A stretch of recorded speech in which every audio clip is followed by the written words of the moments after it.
So we've learned the different types of stop motion animation. We have our plan for production. So we're finally ready to create. We are at the production phase of our stop motion animation.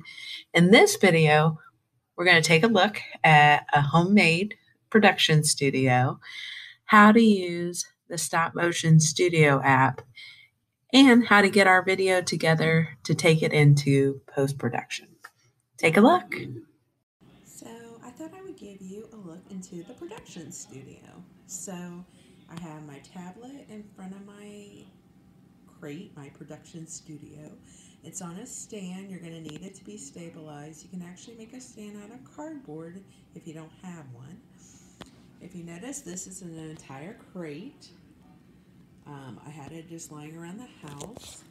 I wanted to make sure that the holes were covered so I wouldn't get some weird light. But here's the inventive part. This can also be used, remember we talked about paper ones? That lines up with the camera so you can do over the head shots and then cover it back up again so you don't get the weird light.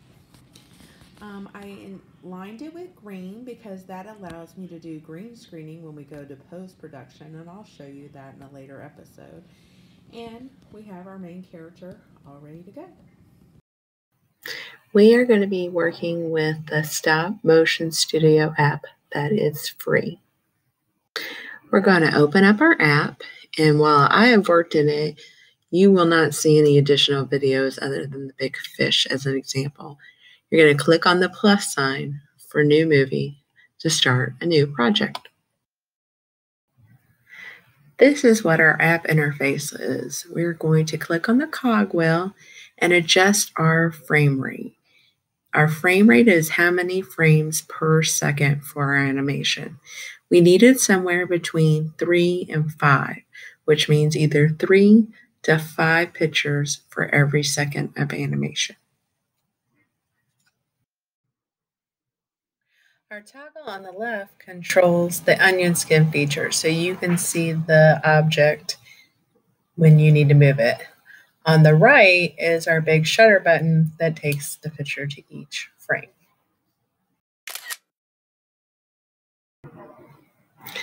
Now I'm going to, as you can see, my hand looks lighter than actuality.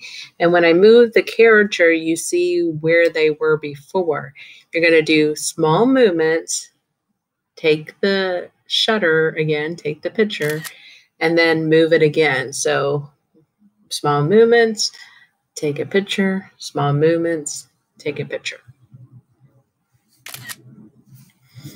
You're going to take a lot of pictures and it's going to take a lot of time, but it's going to lead to a very smooth animation.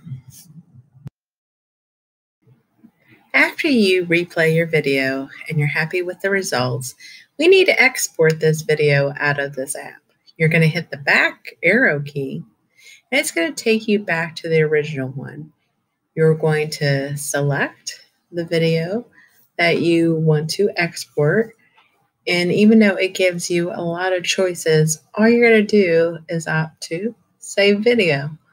And it should go right into your photos folder.